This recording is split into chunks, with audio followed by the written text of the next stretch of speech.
two important topics we're on today, really, as we move on to say the governor of the Central Bank of Nigeria, Olayemi Cardoso, has assured that the institution would do all within its statutory functions to tackle the foreign exchange shortage in the country. He gave the assurance when a group of investors paid him a courtesy visit at the bank's headquarters in Abuja. According to him, his team would deal with the identified distortions and ensure a conducive atmosphere for different categories of investors in the economy. He also stresses the importance of credibility and transparency in the implementation of CBN's monetary policy.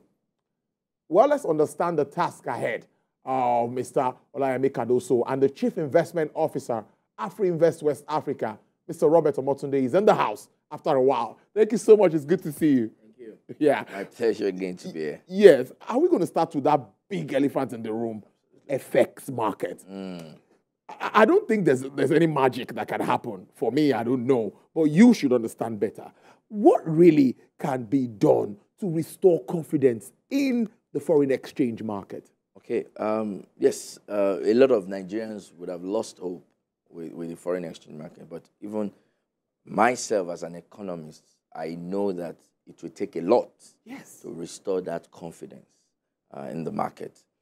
But we have a very good opportunity. The opportunity is there's a new boss in the central bank. So there's a lot that will have to be done, especially in terms of communicating the appropriate policy stance of government towards tackling the issues around FX. Now, there's no how we will look at the foreign exchange market without looking at the supply side as well as the demand side. So from a supply point of view, we all understand that oil, I mean, a lot of time we talk about oil being the major source of, foreign exchange revenue. Yes. But most times we get it wrong. We get it wrong because oil, it's a major component, of course, of our foreign exchange earnings. Yes. But we put too much focus on oil. The reason is because when we export oil out of the country and central bank gets proceeds from oil, the bulk of that proceed also goes into funding importation into the country. So most of the time we will say, oh, let us, work on, exporting more. And I mean, before this interview, one of your stories, was talking about, the need to promote export. NAPC. So, but the point here is that even if we must export, what are we going to export? Are we going to be exporting the same way we have done since 1960? Exporting primary products, right? Stages of economic growth, there is the primary stage where you do a lot of export. I think by now, Nigeria should have gone past that level. But if you look at the level of infrastructure available within the country, the productive capacity of Nigeria today will not give us the utmost benefit we require from export. Now, does that mean that we should continue to wallow in this, sickness of foreign exchange crisis that we currently have? No. Now, that brings me to the different other sources of foreign exchange in the country. Yes. Now, if you look at it, before now, when we had, this conundrum of foreign exchange crisis, remittances used to be the biggest source of foreign exchange, followed by capital importation, which is comprised of foreign portfolio investment and foreign direct investment. But foreign portfolio investment used to account for close to between 80 to 90% of capital importation. Now, and foreign portfolio investments are your investment in direct investment of foreign investors in equities, financial assets, basically, equities, bonds, money markets, and what have you. Now, what has happened in the last few years?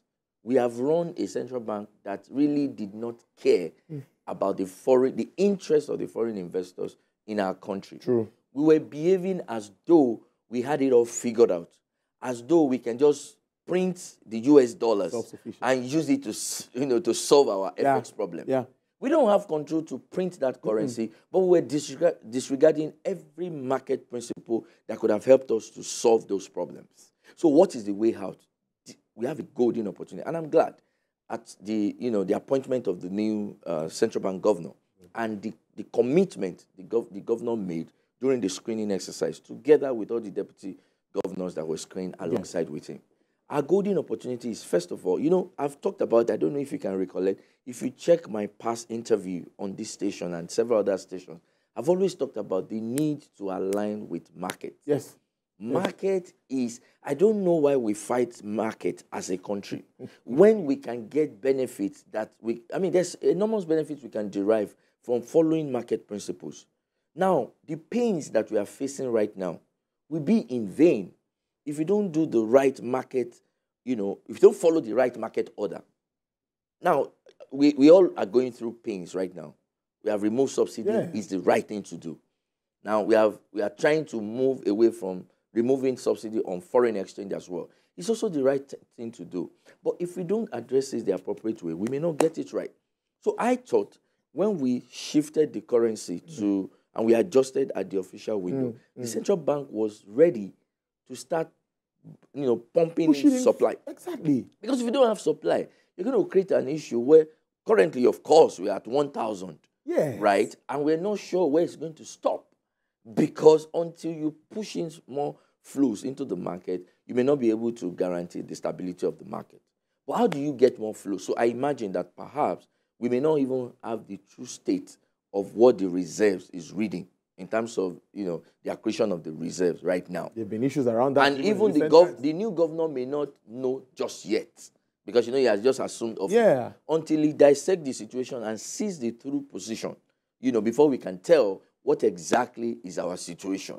Do you understand? So where we are now, it seems like we're in a coma.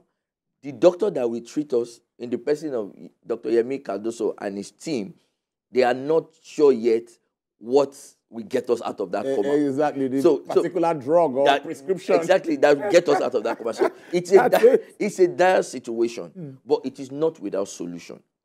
No, if I look at some of the policies we have made in times past, and I must be honest with you, the last 9 years of the central bank was not good. If you're an economist and you look at those 9 years, you feel pain that you're in Nigeria. Because again, it was not for lack of intelligence. I mean, check the central bank. The highest congregation of PhD holders, and CFA charter holder, I dare to say, are in central bank. So we have all the intelligence that we need. Why are we making policies that are antithetical to market, antithetical to growth, antithetical to stability of the economy? Because sometimes you don't get it. You understand what I'm saying? So the way to begin to solve this problem is for us to determine that we will follow market principles. Because each time we don't, let me give you a typical example. Go ahead. We shifted the band in the official window from 461 or 431 or thereabout to 700, and we said, market will dictate the pace of the movement. And for some few days, you saw some volatility happening in that market. I think at some point, it even jumped close to 800. Yeah. But after a while, you just saw some stability. Yeah. Meanwhile, in the parallel market, you're seeing that volatility. There is nowhere in the world where volatility does not characterize an active and proactive foreign exchange market. Okay. It doesn't just work.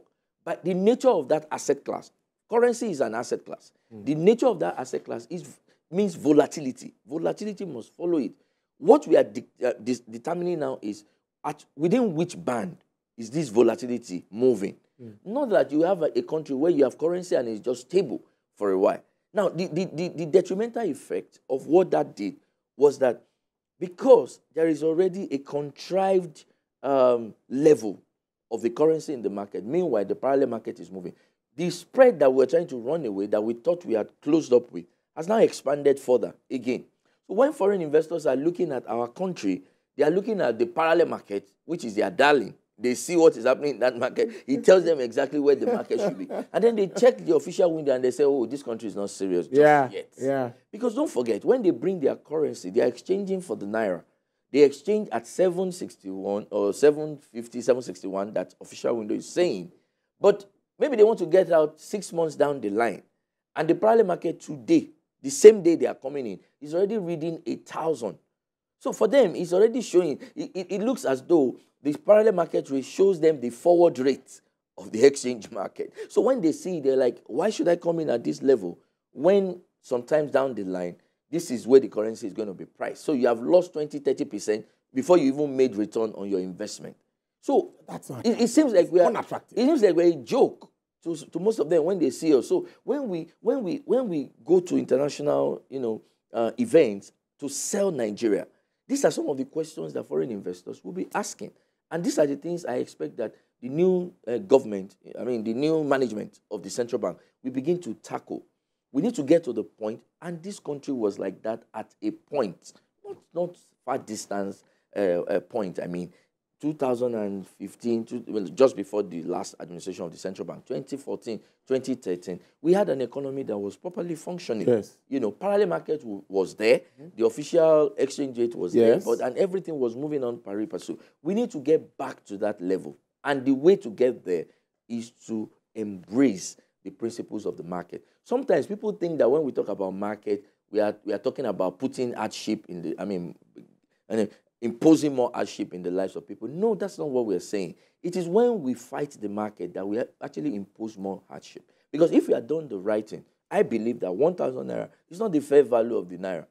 It's not. It's not. We've run the numbers. The fair value of the currency right now as we speak, given our fundamentals right now, is somewhat around that 750, or between 700 and 750. Okay. But what business do we have with 1,000 Naira? But the funny thing is that if you don't do the right thing, it can move from 1,000 to 1,200. Yeah. So we keep doing this because, we're not doing the right thing. We are not doing the right thing. Up till now, 43 items are still banned from accessing FS. Yeah. These 43 items account for a larger chunk of the volume of transactions in the market. And one way to start is actually to absorb those 43 items into the system. Before now, we were operating a rationing, we call something WDAS in the days of foreign exchange auction. The central bank will come to the market, different market participants will bid, and central bank will sell at a comfortable level. Why can't we go back to that? Yes. Let's do the auction, bring everybody on board. It will even help you to know where the appropriate level that the currency should be priced. And if we don't do that, a lot of citizens will just be hurt unnecessarily. Then traders will begin to arbitrage on the currency. Today, why do we have a lot of speculators in the market today? Because speculators are saying that if I bought FX this time last year, between last year and now, I should be gaining nothing less than 30 to 40% for doing nothing. Nothing. For just keeping the currency. Yes. Come on. Yes. So that trend will continue. Quick money. Yes, it will continue. And there's no currency that is, a country that is serious should not have its currency fluctuating at this level of volatility that ours. Like I said, the market is characterized with volatility, but 5% up, 5% down, maybe at best 10% up, 10% down should be around the bound. But look at what we have in the country. If you bought the currency, USD, last year, today, you are going to convert at close to 40% return. True. That is rent-seeking. And I don't see how patriotic you will be that you want to take that money to the bank to change when you can just go behind. Exactly. And somebody will give you 40,000 Naira. Sometimes then we will now say, oh, it's not patriotic. Come on. In economies, we don't believe in that. Because speculation, as a matter of fact, makes market deeper. It deepens the market. It strengthens the market. Those speculators, they know the game they are playing. That sometimes they gain, sometimes they lose. So if you're a speculator and you are in a country where things are done properly, you have to master the game of speculation. In the US, people speculate on currencies all over the world. And there is no foreign exchange market that thrives, the world over, I dare say, that can thrive without speculators. So we should stop chasing after shadows when we chase speculators. It's like pouring water in the room and expecting that the water will not flow. It's not possible. That is what it is when we don't do the right thing. People will find opportunities to arbitrage. And we need to stop that opportunity by doing the right thing, following the market way. I said it. I'm happy we started with that because I knew that was going to take a large chunk of our conversation. But let's look at deepening the financial system. I'm looking at analysts are saying that there is a disconnect between the banking system and the investing community. And the financing gap for small businesses is looking so big. What can be done to, small businesses will be thinking of, and you see the CBN intervening everywhere, even before now. You know what I'm talking about. Yeah, I know. So, one of the things we need to do, first of all, is to de-risk our business environment. De-risking our business environment takes a lot. Unfortunately, it may not be something the central bank can do alone. So the federal government, the fiscal authority has to come on board, right? And it's, maybe what you just discussed is part of it, consumer protection, in some sort. That is to ensure that at least the quality of what is put out there is is safe for people to consume. But that's on the lighter note. Yes. The most important will be, how do you ensure that when the financial system provides funding for small, medium, or micro, small, medium scale enterprises, that they're able to recoup their funds back? I mean, a bank, for example, is in the business of, banking, which will entail lending. Yes. For them to be able to make money, right? When a bank now has money to lend, but is refusing to lend, when you know that they are mostly capitalists, then we should know that there is a fundamental issue within the economy that is beyond them. And that's why you will see a bank tell you, go get a collateral, sometimes collateral that you cannot afford. Or when they now decide to create that credit, they give you at a very expensive rate, and sometimes the expensive rate that will make the customer even default. Yeah, because you can clearly you see that you can't meet up. So the way to solve the problem, again, and our businesses too also, sometimes businesses are not properly packaged for them to be able to access funding. Yeah. When you are asking the questions, this money you want to take, how do you, tend to pay back? And then you look at the flow, because the banks too are not stupid. Yeah, of course. They are saying the flow. They are saying that, there is no way this customer can pay back. So, but the same customer can go and say, oh, the banks are not supportive. But the banks can already see what the customer cannot see. So the level of sophistication of these small businesses also has to improve as well. But more importantly, de-risking the environment. How do I ensure that when I give the money out, I'm able to recoup it? And I mean, the banking system has tried a lot. Kudos to the central bank. You have this depository where you can actually register credits, credit bureaus. And from there, you can test if someone has not been paying, the client has not been paying. Get a history. So that has helped in some sort. But the serial defaulters, they don't mind being blacklisted. They don't care. So and we must also have a system that ensures that when people borrow, they actually pay back. Including putting people in jail for not paying back. Sometimes you have to, because if you don't pay back, others won't get. Yes, it hurts the system, because when you don't pay back, and maybe a bank, I mean, how many banks have gone under because some people took money from those banks and they didn't pay back. So we have to help in that regard, and that is what makes the difference in developed times. I mean, in developed times they will talk about you building your credit history to the point that at a point you can live the life of a millionaire in dollar terms on credit, because you have been able to build a credit history that is supportive of that. So as a country, if we are really serious, that's one of the things that we need to begin to focus on for us to build our credit system to that point where the financial system will actually be supportive of these MSME businesses. I know there's still a lot to talk about, but I was also looking at capital requirements for banks.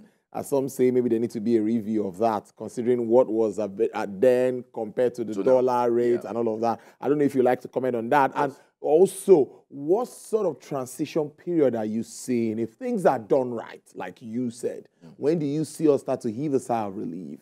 Okay, so what I think is that, yes, if you look at the 25 billion of 2005, yes, relative to the dollars, I think 2005 exchange. I think about 2 billion. That's about it was about $187 million. 187. As today, $32.5 million. You see what I mean? So definitely there may be a need for the recapitalization of banks. But the way you look at it also is that most of the banks have gone beyond. I don't know of any bank today that is in the either the first tier banks or the second tier bank that does not have shareholders fund in excess of 100 billion. So in the real sense of it, when we talk about the capitalization, the shareholders fund of the banks that we are talking about today are far more higher than what the required capital base is. So but again, except we are now speaking specifically to the share capital of these banks. If you are speaking to the share capital requirement of the banks, maybe that we can speak in that light. But I think ultimately why we are requiring, improved or enhanced capitalization for the bank is for them to develop more capacity to create, more like developing the strength with their balance sheet to be able to create bigger transactions, bigger businesses. I don't think the banks are really doing badly when it comes to that. you know, especially it is not that reason that is accounting for the small scale businesses that are not being funded, Okay. you know, because the banks can actually fund those businesses, only that the banks want to be sure that they can recoup those funds back. But for the bigger transactions, you know, maybe you want to create, you know, more transactions in USD, you know, only very few banks may have the capacity to deal in the tens or hundreds of millions of dollars, you know. So maybe in that light, yes, there's a need for improved capitalization. But I dare say that most of the banks, especially the tier 1 and the tier 2 banks, you know, a lot of them already have shareholders fund in excess of So they are doing billion. good. They're doing good in terms of capital. And if you look at the capital adequacy ratio, which the central bank tracks from time to time, most of the banks are well capitalized. In fact, there's a more stringent requirement from the central bank based on the prudential guideline. You know, today, the world over, you know, even in the US, the capital requirement is 8% CAR, that's capital adequacy ratio. But for our banks, the minimum is 10% if you're a national bank. For some banks, you know, all of your tier 1 banks, which we call domestic systemically important bank, DSIBs, those ones have a requirement of 16%. For international banks, it's 15%. And they're all meeting the threshold, because if they don't meet it, they get sanctioned by the central bank. So in terms of capital adequacy, the banking system today, as constituted, is well capitalized. We talked about the transition period, if things are done properly. properly. Yes, if things are done properly, it will take time. That's my worry, because Nigerians need to understand this. Yes, we need to brace up, because, I mean, what we have spoiled, I'm sorry to say, it's not something that in the last 8 to 9 years, it will take time to build, especially as it relates to the economy. Perhaps what the people want to see is to see that as they go through this pain, the government is going through it with them.